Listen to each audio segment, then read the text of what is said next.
حضور سید عالم صلی اللہ علیہ وسلم نے فرمایا مسلم شریف کی حدیث مبارک اور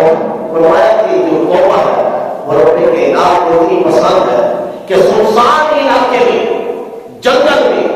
ایک شخص کی سواری پر اس کا کھانے پینے کا سامان ہو،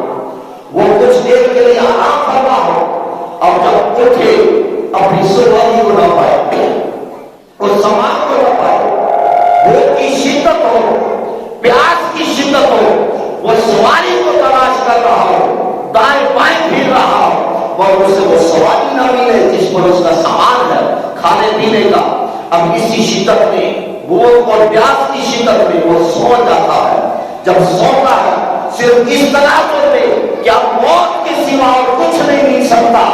اب موت ہی آئے گی میرے پاس، جب وہ پھر اٹھتا ہے تو اپنے آنکھوں کے سامنے سواری کو دیکھتا ہے، جب سواری کو دیکھتا ہے تو خوشی اس پر آتی ہے، اس سے بھی کہیں زیادہ خوشی توبہ کرنے میں رب کائنات کو ملتی ہے، اس سے بھی کہیں زیادہ